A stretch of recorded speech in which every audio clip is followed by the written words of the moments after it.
Hello guys, എല്ലാവർക്കും വാച്ചാലി കിച്ചണിലേക്ക് സ്വാഗതം. ഇന്ന് നമുക്ക് ഒരു അടിപൊളി ടേസ്റ്റുള്ള വെജിറ്റബിൾ പുലാവ് ഉണ്ടാക്കിയെടുക്കാം. വളരെ ഈസിയാണ്, വളരെ കുറച്ച് ഇൻഗ്രീഡിയൻസ് മാത്രമേ ചേർക്കുന്നുള്ളൂ. അപ്പോൾ നമുക്ക് റെസിപ്പി എങ്ങനെയാണെന്ന് നോക്കാം. അപ്പോൾ വീഡിയോ സ്റ്റാർട്ട് ചെയ്യാം. അപ്പോൾ നമ്മൾ ഇതിലേക്കുള്ളൂ. ആദ്യം തന്നെ നമുക്ക് കുക്കറിൽ ഞാൻ നെയ്യ് ഒഴിച്ചിട്ടുണ്ട്. ചൂടായതിനു ശേഷം ഇതിലേക്ക് 2 സവാള നേർമയായി അരിഞ്ഞതും പിന്നെ ഒരു 5 പച്ചമുളക് ഇട്ടിട്ടുണ്ട്. ഇതെല്ലാം കൂടി നന്നായി ഒന്ന് വഴറ്റിയെടുക്കാം. വഴന്നു വന്നതിന് ശേഷം ഇതിലേക്ക് നമുക്ക് ഇട്ട് കൊടുക്കാം ഹോൾ മസാല, പട്ട, ഗ്രാമ്പു, ബേ ലീവ്സ്, പിന്നെ സ്റ്റാർ അനൈസ്, പട്ട, ഗ്രാമ്പു, ഏലക്ക, ഒരു വലിയ ഏലക്കായും കൂടി ഇട്ടിട്ടുണ്ട്. എല്ലാം കൂടി ഇട്ട് നന്നായി ഒന്ന് വഴറ്റിയെടുക്കാം. വഴറ്റിയെടുത്തതിന് ശേഷം നമുക്കിതിലേക്ക് ഇഞ്ചിയും വെളുത്തുള്ളിയും കൂടി ചതച്ചത് ഇട്ട് കൊടുക്കാം. അതും കൂടി ഇട്ട് നന്നായി ഒന്ന് വഴറ്റിയെടുക്കാം.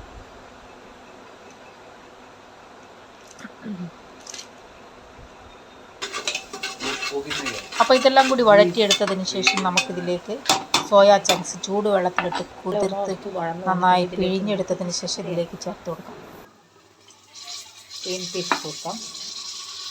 അപ്പോൾ ഇതിൻ്റെ കൂടെ തന്നെ സോയാ ചങ്ക്സ് ഇട്ട് കൊടുക്കാം.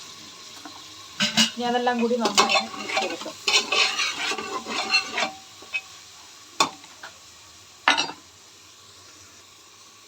ഇതിലേക്ക് മഞ്ഞൾപ്പൊടി ഇട്ട് വെക്കാം. മുളക് പൊടി ഇട്ട് വെക്കാം. പിന്നെ നമ്മൾ ഇട്ട് വെക്കുന്നത് ഗരം മസാല. പിന്നെ ഗരം മസാല ഇട്ട് വെക്കാം. എല്ലാം കൂടി നന്നായി മിക്സ് ചെയ്തതിന് ശേഷം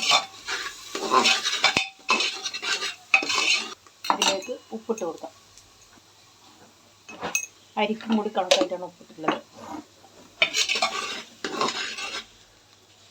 അപ്പോൾ ഇതിലേക്ക് നമുക്ക് കുറച്ച് ടേബിൾ സ്പൂൺ കേടിട്ട് കൊടുക്കാം.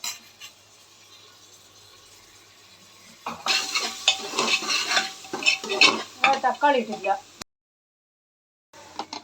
അപ്പോൾ ഇതിലേക്ക് നമ്മൾ ഒരു സാധനം വിട്ടു പോയിട്ടുണ്ടായിരുന്നു, നമ്മൾ ടൊമാറ്റോ, അതും കൂടി ഇട്ട് കൊടുക്കാം.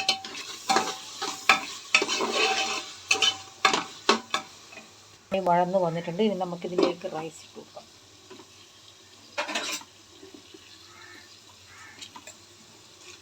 അരി ഒരു 20 മിനിറ്റ് കുതിർത്ത് വെച്ചതാണ്. അത് ഇതിലേക്ക് ഇട്ട് വെക്കാം.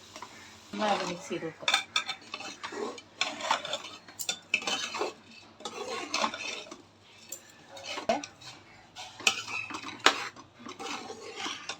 നന്നായി മിക്സ് ചെയ്ത് ഇനി നമ്മൾ ഇതിലേക്ക് വെള്ളം ഒഴിച്ച് കൊടുക്കുക. നമ്മൾ ഏത് പാത്രത്തിലാണോ അരി ഒഴിച്ച് കൊടുക്കുക, 1/4 ഭാഗം വെള്ളം ഒഴിച്ച് കൊടുക്കുക. ഈ ഒരു പാത്രത്തിൽ 1/4 ഭാഗമാണ് അരി എടുത്തുള്ളത്. ഇതിൻ്റെ 1.5 പാത്രം വെള്ളം ഒഴിച്ച് കൊടുക്കുന്നു. കുറച്ചും കൂടി വെള്ളം ഒഴിച്ചിട്ടുണ്ട്. ഇനി നമ്മളിതിൽ ഉപ്പൊക്കെ കറക്റ്റാണോ നമ്മൾ നോക്കാം. വേണമെങ്കിൽ ഇതിൽ ഉപ്പ് കുറച്ച് കുറവുണ്ട്, അതും കൂടി ഇട്ട് കൊടുക്കും.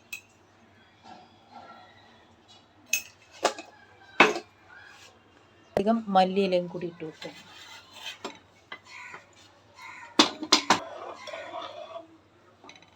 ഇതിലേക്ക് നമ്മൾ കുറച്ച് നെയ്യ് കൂടി ഒഴിച്ച് കൊടുക്കാം.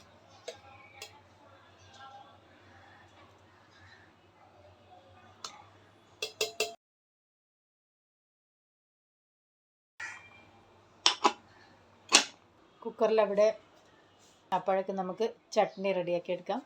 നന്നായി പുതിന ഉണ്ടല്ലേ, അതൊന്ന് പറിച്ചെടുക്കട്ടെ.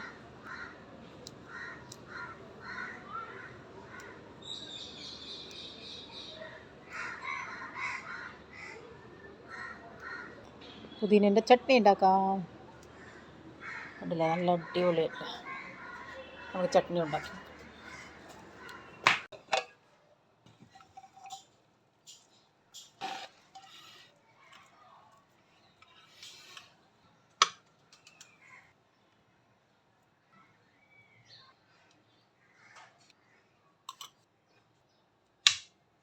ഗ്രീൻ ചട്നി